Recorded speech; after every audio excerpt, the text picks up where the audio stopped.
Baik, eh, Assalamualaikum warahmatullahi wabarakatuh. Selamat pagi menjelang siang. Hari ini kita masuk ke materi minggu ke-8 ya setelah UTS untuk mata kuliah teknik pengolahan dan suplai air ya. Hari ini kita akan membahas materi tentang kualitas air dan konsep dasar ya perencanaan instalasi pengolahan air minum atau IPAM. Nah, ini kalau kita lihat ya, ini kalau mungkin Anda melihat gambar desain seperti ini, biasanya ya eh, ada dua kemungkinan ya. Kalau tidak sistem pengolahan air minum, itu juga sistem pengolahan air limbah bisa saja seperti itu. Tapi kalau yang kita lihat di sini, ya ini adalah layout dari sistem pengolahan air ya, secara umum ya. Ya. Nah, untuk melakukan eh, desain dari IPAM, ya, tentu ada tahapan-tahapan yang perlu kita laksanakan. Yang pertama adalah tahapan umum perencanaan. Nah, tahapan umum dari perencanaan ini terdiri dari pembuatan master planning atau rencana pembuatan master plan-nya, kemudian memahami ya target dari kualitas air yang akan kita tentukan. Kalau air minum tentunya kita harus memenuhi ya kelas air nomor satu ya, yang paling tinggi ya. Kemudian kita menentukan option dari water treatment yang akan kita tentukan. Di sini nanti ada penentuan pilihan-pilihan dari unit pengolahan yang akan kita tentukan. Kemudian ada preliminary design atau prarancangan ya. Ini adalah kita membuat rancangan secara kasar mungkin ya bahasanya sebagai preliminary ya, sebagai rancangan awal. Nah, kemudian kita finalisasi menjadi rancangan final atau final design. Dan yang terakhir kita baru lakukan konstruksi atau construction ya. Jadi ada 6 tahapan yang akan kita lakukan dan masing-masing 6 tahapan ini tentu ada pendetailingnya. Yang pertama adalah pembuatan master plan ya. Nah, dalam membuat master plan ini ada beberapa cakupan yang harus kita perhatikan. Yang pertama adalah identifikasi komponen-komponen sistem dan area pelayanan yang telah ada. Jadi kita akan membuat IPAM ini untuk area pelayanan ya berapa saja ya untuk siapa saja ya untuk kawasan apa saja misalnya. Nah, ini adalah tahapan awal dari identifikasi. Kemudian kita melakukan proyeksi jangka panjang area yang akan dilayani. Jadi pelayanan area yang akan dilayani oleh unit IPAM ini tentu biasanya dilakukan secara bertahap. Nah, oleh karena itu kita harus memiliki proyeksi jangka panjang. Ya, berapa persen dari populasi yang bisa dilayani. Kemudian perencanaan periode untuk berbagai fasilitas sistem air. Ya, jadi unit-unit penunjang di dalam IPAM-nya nanti kita harus perhatikan ya. Termasuk nanti periodenya ya. Perencanaan periode itu artinya misalnya dari jangka pendek, menengah maupun jangka panjangnya. Hmm. Kemudian kebutuhan akan regulasi untuk persetujuan dan operasi terbaik atau ultimate sistem tersebut.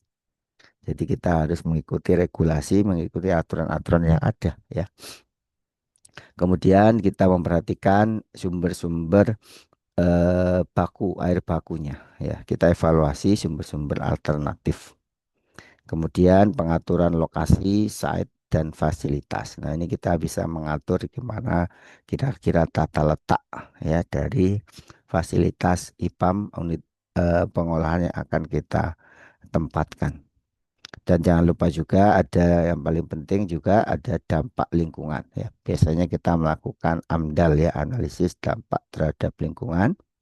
Kemudian biaya konstruksi ya, ini juga harus kita perhatikan. Dan yang terakhir adalah operasi dan pemeliharaan atau OP ya. Tentu dari operasi dan pemeliharaan ini nanti cakupannya ya, cakupan dan biayanya yang harus kita perhatikan.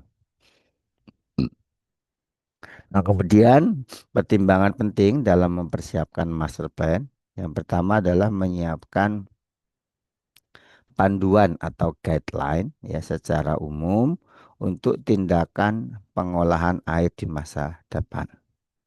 Kemudian mengembangkan alternatif-alternatif untuk evaluasi lebih lanjut bila ternyata ada data yang kurang mendukung. Ya, jadi selalu ada plan A, plan B begitu ya. Kemudian memungkinkan fleksibilitas dalam pengembangan estimasi biaya. Jadi biaya tidak dikunci pada satu nilai, tapi juga memungkinkan dia lebih fleksibel. Tentu didasarkan pada kriteria yang ada ya, meskipun dana terbatas, katakan seperti itu, tapi tetap harus memenuhi kriteria desain yang ditentukan. Kemudian memasukkan sebanyak mungkin hal-hal yang dapat membatasi lokasi dan dampak lingkungannya. Ya, jadi kita ini adalah teknik sipil dan lingkungan, tidak hanya fokus pada konstruksinya saja, pada struktur atau infrastrukturnya saja, tapi juga harus memperhatikan dampak terhadap lingkungannya. Nah, kemudian hal-hal yang nanti akan mempengaruhi terhadap master plan yang akan kita buat. Yang pertama tentu berkaitan dengan regulasi, dengan aturan-aturan mengenai air minum. Ya, termasuk misalnya ada Permenkes tentang kualitas air minum. Ya, ada kelas 1, kelas 2, kelas 3 sampai kelas 4. Nah, ini tentu harus kita perhatikan. Ya. Kemudian opsi-opsi dan pembatasan-pembatasan atas pengolahan dan pengelolaan residu ya, atau limbahnya untuk memperoleh kualitas yang memenuhi regulasi. Ya, jadi kita harus punya opsi-opsi supaya nanti kualitas air yang akan kita olah memenuhi regulasi. Kemudian ketersediaan pilihan ya ketika terdapat lebih dari satu metode pengolahan dengan biaya yang sama. Ya, jadi nanti ada opsi-opsi pemilihan dari unit pengolahannya dan juga kemungkinan fitur atau keunggulan yang setara ya. Nah, ini adalah hal-hal yang mempengaruhi terhadap master plan kita. Nah, kemudian untuk periode perencanaan ya, kita perhatikan dalam pembangunan IPAM atau IPA ya, instalasi pengelolaan air itu hendaknya kita perlu yang menetapkan tahun sasaran program atau target ya. Tentu harus memperhatikan kondisi air baku dan ekonominya. Agar tingkat sasaran pengolahan dapat tercapai, maka perkembangan sarana air bersih perlu dipelajari, antara lain nanti dari perluasan sarana, perluasan area, dan perluasan kapasitasnya. Jadi tiga hal ya. Ini yang harus dipertimbangkan. Tadi unit pelayanan, ya area pelayanan kan akan bertambah terus ya, targetnya sampai 100%. Nah, tentu dengan peningkatan layanan area layanan tadi akan mempengaruhi juga sarananya dan juga kapasitasnya.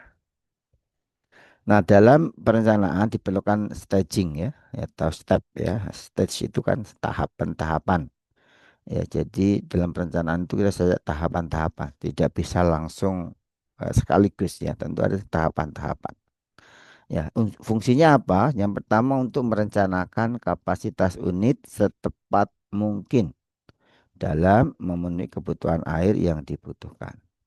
Kemudian memberikan gambaran ya perencanaan unit pengolahan yang akan dibangun.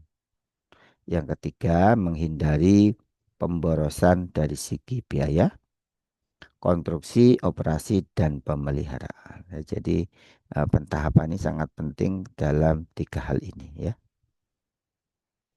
Nah, kemudian ini beberapa contoh pentahapan ya, bagaimana kapasitas IPA itu ditambah misalnya. Kita lihat di sini dari tahun 2003 kapasitasnya hanya 73,59 liter per detik. Ya, kemudian sepanjang tahun ya terus sampai 2030 itu meningkat menjadi 121 liter per detik dengan unit modul ya bertambah dari 3 sampai 4 ya. Kemudian kapasitasnya ya untuk PPAM-nya ya itu juga meningkat dari 75 sampai 125 dengan sisa air ya dari 1,41 sampai 4 liter per detik. Nah, ini contoh pentahapan ya. Jadi tentu eh, IPAM ini tidak statis ya, tak dinamis ya, selalu diusahakan untuk meningkatkan area layanan, kapasitas maupun sarana dan prasarana. Ini contoh ya, ini contoh misalnya data ya, bagaimana peningkatan kapasitas ya dari 2003 sampai 2030 ya dari sini ya kita lihat ya. Nah, ini yang pertama tadi perencanaan. Nah, berikutnya kita memperhatikan kualitas air bakunya. Ini karena penting nanti di dalam kita menentukan konfigurasi unit IPA-nya ya. Nah, dalam memahami kualitas air baku ini tentu kita harus memperhatikan ya regulasi yang ada. Dan kualitas air pada dasarnya ini ya perlu dilakukan pengujian untuk membuktikan kelayakan air untuk dikonsumsi. Ya, kemudian menetapkan standar sebagai batas mutu minimal. Jadi ada standar yang harus dipenuhi ya ditentukan oleh standar nanti yang paling tinggi bisa internasional, nasional maupun sampai standar perusahaan. Ya. Jadi standar nasional kita bisa pakai ISO atau IEC ya, nasional pakai SNI, SNI ya, JIS, PSI, DIN dan seterusnya. Dan standar perusahaan ini bisa lebih lebih ketat ya. Jadi semakin ini biasanya semakin ketat ya.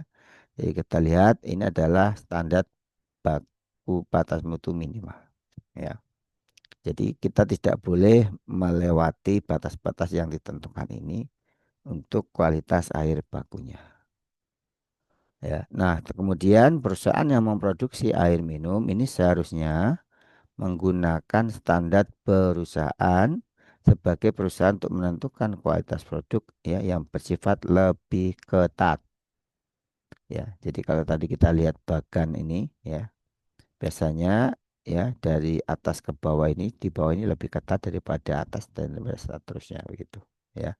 Meskipun ya tentu ataupun yang kalau standar internasional, standar nasional ini juga kadang juga tidak bisa kita bandingkan seperti tadi. Yang penting kewajiban kita harus penuhi semuanya. Dan yang paling utama itu yang di bawah ini ya, standar perusahaan yang dia karena mengutamakan mutu ya, maka biasanya bersifat lebih ketat dibandingkan jenis standar yang lain. Nah, bagaimana mengetahui kualitas air baku? Kita harus tahu ada pengujian air minum ya, yang pada prinsipnya dibagi menjadi 3 tahap atau 3 proses. Ada pengujian mikrobiologi, ada pengujian kimia, dan ada pengujian fisika. Nah, untuk pengujian mikrobiologi ini dikhususkan untuk mengetahui kandungan mikroorganisme yang ada di dalam air tersebut. Sedangkan pengujian kimia ini untuk mengetahui komposisi kimia yang terkandung di dalam air. Dan yang terakhir, pengujian fisika itu untuk mengetahui rasa, bau, dan warna dari air yang akan diuji. Ya, jadi ini adalah 3 ya dasar dari pengujian air ya kualitas air. Nah, kalau kita lihat dari polutan air ya polutan air ya, merupakan komponen yang mengakibatkan polusi atau pencemaran di dalam air. Nah, pada dasarnya nanti polutan air ini ya berdasarkan sifat itu setidaknya ada beberapa hal ini. Yang pertama, kita mulai dari yang sebelah sini ya. Ada padatan tersuspensi atau suspended solid. Nanti direpresentasikan dengan nilai TDS ya, total suspended sorry, total suspended solid TSS ya, nilai TSS ya, total suspended solid. Kemudian nilai bahan organik dan bahan anorganik yang terkandung dalam air. Kemudian zat racun organik dan anorganik. Kemudian minyak dan lemak ya, oil and grease biasanya ya. Kemudian bahan nutrisi dan senyawa belerang. Kemudian ada zat pewarna dan zat berbau busuk. Ya, kemudian ada bakteri koli. Ya, inilah polutan-polutan yang harus diperhatikan ya. Ya, yang ini yang bisa mengakibatkan polusi atau pencemaran di dalam air. Yang pertama tadi sebutan adalah TSS ya, total suspended solid atau suspended solidnya ya. Apa itu padatan tersuspensi atau suspended solid? Adalah zat padat yang mempunyai diameter 1 mikrometer yang dapat menyebabkan kekeruhan pada air. Ya, karena dia namanya suspended ya, tersuspensi ya, melayang-layang begitu. Nah, dia yang nanti namanya padatan ya, dia bisa menyebabkan kekeruhan. Contoh kegiatan yang menimbulkan air limbah suspended solid adalah contohnya misalnya kalau anorganik ya, industri yang menggunakan bahan baku semen dan beberapa pertambangan. Kalau organik ini misalnya air limbah perkotaan, air limbah industri pulp dan kertas. Ya. Jadi kalau kita lihat sini ini tingkat kekeruhannya berbeda atau nilai turbidity-nya berbeda-beda ya. Tentu yang paling kiri ini yang paling bersih dibandingkan yang paling kanan. Kemudian bahan organik dan anorganik. Bahan organik adalah bahan organik yang menyerap larutan oksigen dalam air dan akhirnya merusak ekosistem dan hidrosfer. Kandungan utama limbah ini tidak hanya limbah perkotaan, ya, melainkan juga limbah industri seperti industri pemrosesan makanan, pulp ya atau kertas nanti ya bubur ya pulp itu ya kita ya, dan juga industri kulit. Nah, kalau bahan anorganik ini air limbah yang mengandung zat tersebut yang berasal dari industri pertambangan. Biasanya kan apa bahan-bahan eh, yang tidak bisa terurai ya, anorganik ya. Misalnya bahan-bahan logam. Nah, itu ya. Itu kan bahan-bahan pertambangan. Kemudian kimia, pulp, elektroplanting, keramik dan lain-lain. Nah, pulp di sini ini bukan bahannya pulp yang dari kertas itu, tapi pulp adalah bahan kimia yang digunakannya, ya, yang berasal dari bahan anorganik. Kemudian zat-zat racun organik dan anorganik, ya, zat-zat racun organik ini berupa zat-zat sintesis baru dan sifat-sifat khususnya dimanfaatkan untuk mengembangkan zat kimia pertanian, obat-obatan, ya, kaitan dengan zat racun organik ya, cepat digunakan sebagai misalnya pestisida, digunakan sebagai herbisida dan seterusnya. Kemudian zat sintesis ini terdiri atas campuran organik yang mengandung fosfor, klorin ya, merkuri dan sebagainya yang dapat berpengaruh buruk terhadap lingkungan. Kemudian ada juga zat-zat racun anorganik ini mengandung zat-zat logam ya. Dari anorganik bisa dari logam seperti kadmium, timah, krom, ya, merkuri, dan zat non logam seperti cyanida dan arsenik. Kemudian ya yang keempat ada minyak dan lemak ya, oil and grease ya. Minyak dan lemak sayur dan binatang dapat dijumpai dari limbah perkotaan yang berasal dari makanan, industri proses minyak dan juga lemak. Ya, kemudian minyak mineral dapat dijumpai pada air limbah dari pengeboran dan penyulingan minyak, petrokimia, industri besi dan baja. Ya, jadi ini sumber-sumber dari minyak dan lemak. Kemudian ada bahan nutrisi ya dan senyawa belerang. Ya, bahan nutrisi nanti biasanya terdapat senyawa nitrogen dan fosfat seperti garam-garaman ya yang memiliki senyawa nitrogen dan fosfat ya ada dalam jumlah kecil pada air bersih di alam ya alami ya. dan zat ini dicerna oleh organisme sebagai garam bernutrisi. Ya, dan garam ini juga nanti dia bisa menstimulus ya proses namanya eutrofikasi. Di mana eutrofikasi ini adalah proses perkembangbiakan tumbuhan air sangat cepat. Karena apa? Karena tersedianya nutrisi ini, ya nitrogen dan fosfat ini, zat makanan yang berlimpah sehingga meningkatkan kondisi anaerob pada lingkungan air. Ya, jadi terjadi alga blooming. Ya, jadi kalau kita lihat ada sungai, danau yang tertutup oleh tanaman, oleh tumbuh-tumbuhan itu biasanya terjadi proses eutrofikasi. Kemudian senyawa belerang ini dalam bentuk H2S yang mempunyai daya reduksi yang kuat sehingga dapat merusak fasilitas yang dilaluinya dan juga meninggalkan bau yang menyengat.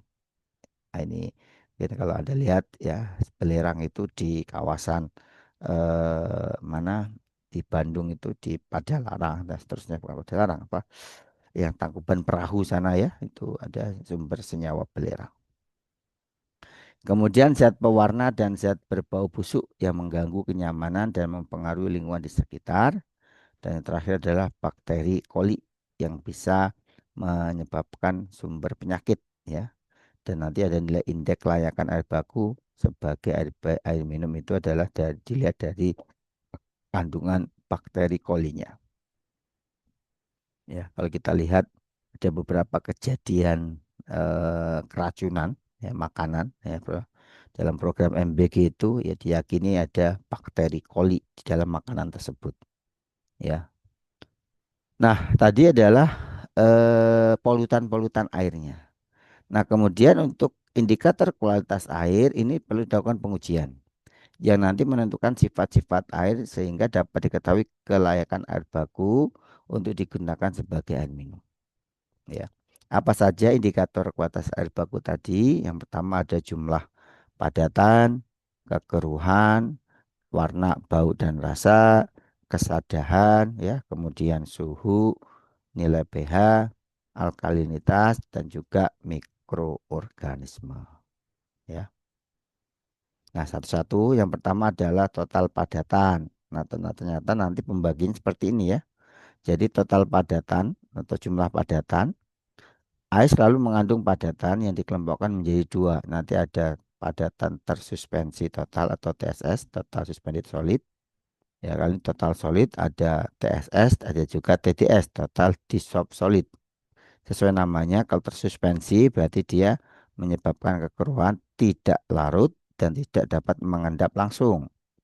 Kalau yang namanya terlarut, ini padatan yang ukuran lebih kecil daripada yang tersuspensi ini dan akan mengalami pengendapan. Jadi kalau TDS ini bisa mengendap, kalau ini tidak bisa, ya tidak dapat mesal langsung. Kemudian berupa partikel-partikel yang ukuran maupun beratnya lebih kecil dari sedimen. Ya, nanti ya partikel-partikel suspensi tersebut menyebabkan ya cahaya yang datang sehingga menurunkan intensitas cahaya yang disebarkan. Jadi dia menyebarkan. Umumnya ada kandungan-kandungan ini ya, fitoplankton, zooplankton, kotoran hewan, sisa tanaman dan seterusnya ini yang nanti menyebabkan naiknya total padatan tersuspensi. Jika konsentrasi bahan tersuspensi tinggi, maka sinar matahari tidak dapat menembus ke dalam air dengan sempurna. Nah, nanti TSS ini dibagi menjadi dua ini ya, ada yang volatil, ada yang ini eh apa saya lupa invert pada yang mudah menguap, ada yang tidak ya. Nah, kemudian kalau yang eh TDS ya, ini tadi sama-sama anorganik dan organik yang dia larut di dalam air. TDS yang tinggi dapat dipengaruhi oleh kesadaran air yang tinggi akibat adanya ion kalsium dan magnesium di dalam air yang saling berinteraksi sehingga membawa sifat korosif pada benda yang terbuat dari logam. Ya.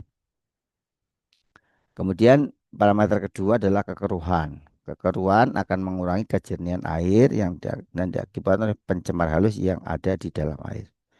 Ini biasanya disebabkan oleh lempung, lanau, partikel-partikel tanah dan pencemar yang bersifat kolit. Nah, tingkat kekeruan tergantung dari kehalusan partikel dan konsentrasinya. Kemudian warna, rasa, dan bau, ya, air yang normal itu tidak berwarna, tidak berasa, dan berbau. Nah, adanya perubahan warna ini biasanya ada bahan-bahan organik tertentu yang dia larut maupun koloidal yang terbilas dari tanah atau tumbuh-tumbuhan yang membusuk. Kemudian intensitas warna diukur dengan perbandingan visual dari contoh air dengan tabung Nessler namanya ya, berupa tabung-tabung gelas yang berisi intensitas warna yang memiliki standar yang berbeda. Kemudian rasa dan bau ini disebabkan oleh adanya bahan organik yang membusuk atau bahan kimia yang mudah menguap. Ini sumber bau dan rasa dari sini ya. Kemudian adanya mikroba yang hidup di dalam air akan mengubah bahan organik, terutama gugus protein secara degradasi menjadi bahan yang mudah menguap dan berbau. Kemudian parameter berikutnya adalah nilai pH. pH ya air normal itu biasanya antara 6,5 sampai 7,5. Ya, kalau dia lebih kecil berarti dia bersifat asam. Kalau lebih besar dari nilai tersebut berarti dia bersifat basa ya. Air yang mempunyai pH yang lebih kecil dari pH normal akan bersifat asam, ya sebaliknya yang lebih besar dari pH normal bersifat basa ya. Kemudian suhu merupakan hal penting ya jika dikaitkan dengan tujuan penggunaan dan pengolahan ya untuk membuang serta mengangkut bahan-bahan pencemar. Nah, kenaikan suhu biasanya akan menimbulkan jumlah oksigen terlarut di dalam air menurun. Ya, jadi kalau suhu naik, kandungan oksigen yang terlarut akan turun. Kemudian kecepatan reaksi akan meningkat. Kemudian kehidupan ikan dan hewan lainnya akan terganggu ya kalau suhunya meningkat. Dan tentu ini juga sebaliknya ya. Kemudian kesadahan ya, adanya ion kalsium atau Ca ini dan magnesium ya Mg di dalam air akan menyebabkan sifat kesadahan terhadap air. Jadi tingkat kesadahan itu dipengaruhi oleh ion kalsium dan ion magnesium. Air yang mempunyai sifat kesadahan yang tinggi akan menimbulkan korosi. Sabun kurang berbusa sehingga meningkatkan konsumsi sabun ya dan menimbulkan endapan pada dasar unit pengolahan. Nah, ini sifat dari kesadahan. Ya, jadi kalau Anda misalnya ya mandi menggunakan air sabun, kalau sabunnya tidak terbentuk busanya atau sedikit busanya berarti ini ada kandungan Ca maupun magnesium ya dengan tingkat kesadaran yang tinggi. Kesadaran air dapat dibedakan atas dua hal yaitu kesadaran sementara temporer dan kesadaran tetap atau permanen. Kesadaran sementara dapat dihilangkan dengan pemanasan ya sehingga terbentuk endapan.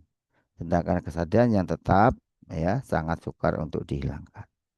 Nah, ini nilai dari kesadaran ya dan ini jenis klasifikasinya ya.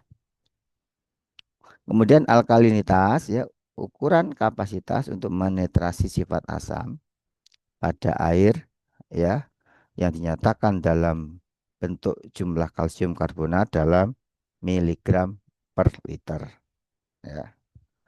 Kemudian mikroorganisme adalah mikroorganisme yang terdapat di dalam air yang berasal dari berbagai sumber seperti udara, kemudian tanah, sampah, ya, lumpur, tanaman, bangkai dan kotoran hewan, bahan organik dan sebagainya. Nah, di sini air merupakan medium pembawa mikroorganisme patogen. Ini hati-hati ya. Mikroorganisme dengan jenis bakteri dapat berfungsi sebagai indikator pencemaran. Ya, dengan batas nilai tertentu bisa dikatakan air itu tercemar ataupun sebaliknya. Ya, kenapa? Karena organisme ya merupakan organisme komensal ini terdapat pada saluran pencernaan makhluk hidup. Ya, terus bakteri yang biasa digunakan sebagai indikator ini ya jenis-jenis bakteri ya biasanya E. coli ya atau Streptococcus fecal atau Clostridium perfringens. Ya, ini jenis-jenisnya saja. Nah, kemudian tadi kualitas airnya. Nah, berikutnya adalah bagaimana kita menentukan mutu airnya. Kita masih ngomongin bahan baku IPA ya. Ya, status mutu air nanti ada dua hal yang bisa dipakai yaitu menentukan nilai IP ya, indeks pencemaran dan juga menggunakan metode storage.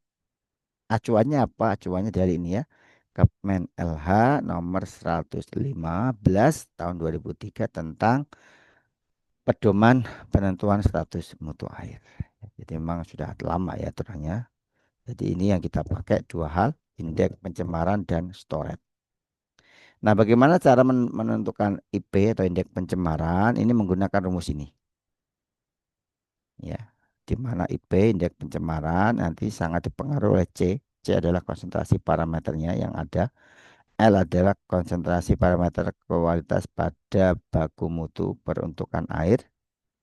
Nanti perbandingan C per L adalah ya nanti ada perbandingan ini, ada perbandingan maksimum, ada perbandingan rata-ratanya.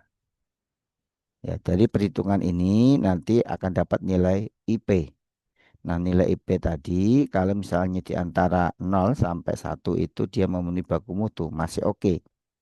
Tapi kalau di atas 1 sampai 5 ini sudah mulai cemar ringan, 5 sampai 10 cemar sedang, dan lebih dari 10 itu adalah cemar berat. Ya. Kalau kita lihat dari persamaan ini kan perbandingan antara nilai maksimum dan rataan. Ya. Jangan sampai kalau misalnya dia di atas 1, berarti ini maksimum dan rataan ini sudah mendekati. Ya, ini yang harus dihindari. Ya, jadi tidak boleh sebenarnya mencapai nilai ini ya. Maka ini nilai untuk status mutu airnya dari metode IP ya, indeks pencemaran. Ya. Kalau metode storage ya ini membandingkan antara dua data kualitas air dengan baku mutu air sesuai dengan peruntukannya sehingga status mutu air dapat ditentukan. Ya, nanti ada kelas A, B, C, D, di mana kondisinya seperti ini dan nilainya ini. Ya, jadi sedikit beda ya nilainya ya. Nilainya taruh di IP dari 1 sampai 0, 0 sampai 1 sampai di atas 10. Kalau ini dari 0 sampai -31 ke atas. Ya. Nah, caranya bagaimana nih langkah-langkahnya? Ya, langkah-langkahnya pengumpulan data kualitas air dan debit air dilakukan secara periodik. Kemudian data hasil pengukuran dibandingkan dari masing-masing parameter dengan nilai baku mutu ya dibandingkan dengan baku mutu. Hasil pengukuran tadi memenuhi baku mutu kalau kurang dari baku mutunya ya artinya tidak melebihi baku mutu. Maka dia dikasih nilai 0. Tapi jika dia memenuhi baku mutu artinya dia lebih besar dari baku mutu, maka parameter kualitas itu diberi nilai seperti tabel evaluasi ini. Ya, tergantung berapa selisihnya. Jika jumlah negatif dari seluruh parameter dihitung dan ditentukan status mutunya dari jumlah total dari sistem nilai pada tabel evaluasi di bawah ini. Ya, jadi nanti jumlahkan seluruh parameter dijumlahkan kalau nilainya di antara yang mana ya nanti itu menentukan kelas airnya. Jadi sangat sederhana sebenarnya cara perhitungannya. Oke, nah kemudian tadi tentang kualitas air ya, ini juga karena kita ujung-ujungnya kan goalnya adalah kualitas air yang memenuhi baku mutu. Ya. Jadi kita dalam mendesain ya ini hanya apa beberapa catatan ya sebagai insinyur nanti ya sebagai desainer engineer kita tidak bisa ya hanya bekerja untuk memenuhi minimum standar saja ya, tapi setidaknya nanti kita juga memperhatikan ya dari 4 kategori. Yang pertama tentang rule yang akan apa aturan ya, aturan akhir yang bisa berpengaruh maupun yang tidak berpengaruh maupun apa aturan yang akan diajukan, dipropos dan juga aturan dalam pengembangannya. Ya, jadi kita tidak hanya memperhatikan standar minimum, tapi juga memperhatikan keempat hal ini. Nah, berikutnya adalah setelah kita mengetahui perencanaan, mengetahui kualitas air, dan juga cara menentukan status mutu airnya, berikutnya adalah kita menentukan opsi-opsi pengolahan yang bisa kita pilih. Ya, ya di sini kita akan menentukan konfigurasi unit pengolahan airnya. Ya. karakteristik ya dari tipikal air permukaan di Indonesia ini masalah kekeruhan dan sangat tergantung dari musim. Ya, sehingga prioritas utama adalah untuk mencapai tingkat kejernihan. Ya, nah, rangkaian tingkat penjernihan itu tergantung dari nanti kandungan suspensi koloidal dan non koloidal yang dapat terendapkan dengan beberapa nilai seperti ini yang harus diperhatikan. Nah, kriteria perencanaan disesuaikan dengan kualitas yang ada pada air baku, air permukaan yang perlu diolah tadi dari beberapa kategori seperti ini, ya. Air permukaan dengan tingkat kekeruhan yang tinggi, air permukaan dengan tingkat kekeruhan yang rendah sampai sedang, kemudian kekeruhan bersifat temporer, ada kekeruhan dengan kandungan warna yang sedang sampai tinggi, kemudian air permukaan dengan kekeruhan yang tingkat rendah. Jadi ini hanya klasifikasi tingkat kekeruhan. Nah, oleh karena itu nanti kita bisa memilih. Kalau misalnya kita bisa mengidentifikasi kira-kira dia masuk di sini nih, maka kita bisa memilih jenis unit pengolahannya.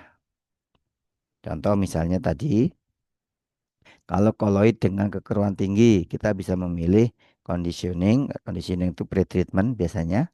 Kemudian koagulasi dan flokulasi, sedimentasi, filtrasi, dan disinfeksi. Kalau sedang sampai rendah ya kita bisa menghindari atau bukan mengabaikan ya mengurangi ya tanpa ada sedimentasi. Tapi kalau kekeruannya rendah kita hanya coba conditioning, saringan pasir lambat dan disinfeksi. Ya jadi kita lihat artinya kualitas air baku itu sangat menentukan konfigurasi yang akan kita buat. Kemudian kalau airnya misalnya non koloid ya apa ini ya maka bisa pakai langsung filtrasi ataupun pengendapan langsung ataupun kombinasi pengendapan dan sedimentasi dan filtrasi. Nah, ini konfigurasi lengkapnya seperti ini ya. Mulai dari air baku, intake ya. Nanti kita akan bahas satu-satu ya. Ini setiap pertemuan nanti kita akan bahas dari intake ya sampai nanti disinfektan ya, sampai pengolahan lumpurnya. Ya, jadi kita bahas dari sungai intake, praset ya, sedimentasi, koagulasi, flokulasi, kemudian sedimentasi, kemudian filtrasi, kemudian disinfekti. Ya, sampai nanti ada netralisasi masuk ke reservoir dan baru kita distribusikan ke daerah pelayanan. Ya, nah ini contoh saja, mungkin saya bisa. eh, Nah ini juga diagram skematik ini juga hampir sama ini nanti ini beberapa unit apa konfigurasinya ya bisa dipelajari nanti.